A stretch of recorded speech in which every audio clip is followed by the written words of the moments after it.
نصرانیوں نے مان لیا، ڈرے پیچھے ہٹے، بحث کرتے رہے کہ نہیں مانیں گے۔ اللہ نے کہا یہ ایسے نہیں مانیں گے،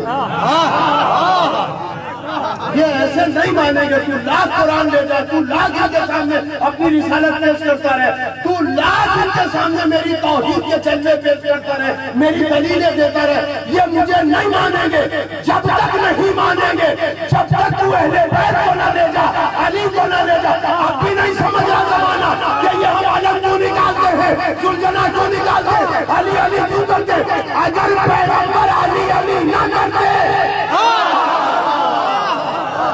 تو اب ایک جملہ کہہ رہا ہوں، نصرانی عیسائی اس وقت تک نہیں مانے